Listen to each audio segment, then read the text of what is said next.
how do you define being financially literate? Financially literate is just understanding your finances and knowing what best to do based on what you have. And so Okay. that is what that literacy is all about. A lot of people think it's about having the zeros behind the dollar. No, because you could have $1 million, and if you still are financially illiterate and your expenses are $1 million, you're at ground zero. But if you're an individual who may have 25,000 or 30,000 and your expenses are 10,000, you're at a net equity that's better than the person who's making the $1 million. So that literacy is very important so that you could understand how to maximize the money that you have. Okay, so I have a question because I can remember, especially after I first got divorced, that the extent of my financial literacy was I'm broke. Like, I know what my money is and I know what it ain't. And right now, your girl is broke. So, what do you say to someone who's listening and they're like, oh, yeah, I'm financially literate and I'm living paycheck to paycheck? I know that that money is not enough. How do we get out of this hole of I'm working my butt off, I'm getting up, I'm doing what needs to be done, and I still feel behind financially? I want to ask that. And then I want to flip it about people who are making more money than they've ever made, but are still not as comfortable as they want to be. So let's start first with financial literacy for me is that I am broke and it ain't a joke, and I don't know how I'm ever going to not be broke. Well, that's the one thing that people think is the hardest. And so I like to use myself as an example. When I first started to work and I got my qualifications, came out of college, my first job I was making $150 a week. And I had a loan, an educational loan that I had to pay back that was $600 a month. And I told people, Wow. do the month. So if you're making 150 a week, I used to be thankful for those 5 week months because then I got an extra week. Because the 4 week months took all my salary. So I understand, but being broke and it ain't no joke. But what I did say is, I didn't like that feeling. I Hmm. didn't like being there. And I knew I wanted something different.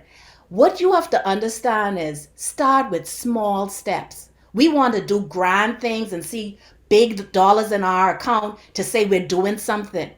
All you need is every week put $5 aside and don't look at it. Start to just see how you could be more creative in your shopping. The number one thing that takes our money away is food, whether it's Hmm. grocery or whether it's going out to eat.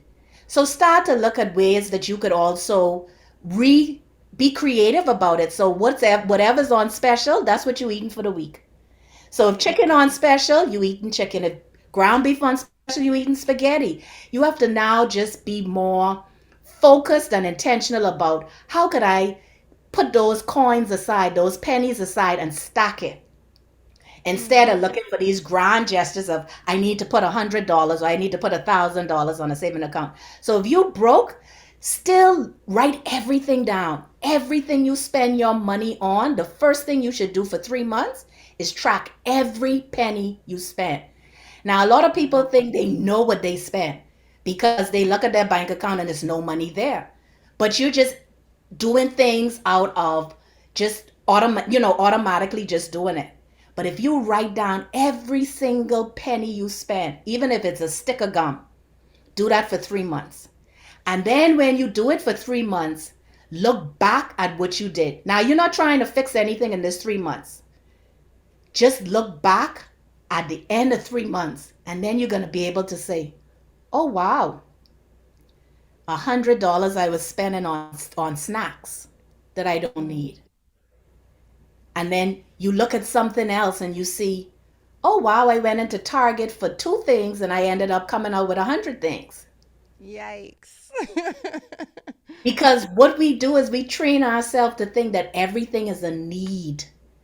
So when we Hmm. say, I need this, I need that. So mentally, even when we have challenges with our money, we're not going to really get out of it because we justify everything we spend our money on. I don't make that much anyway. So how could I save anything?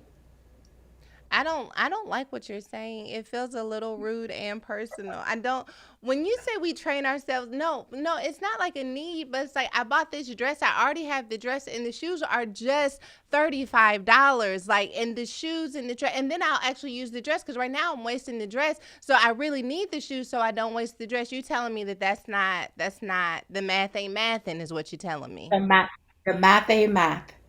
Because what's happening is if you had $3 and you had to pay $2 for the dress and $1 for the shoe, you now have Hmm. $0. But if you Right. had $3 and maybe you just bought the dress, you'd still have a Hmm. dollar. If you just bought the shoe, you'll have $2. Or if you bought nothing, you'd have $3.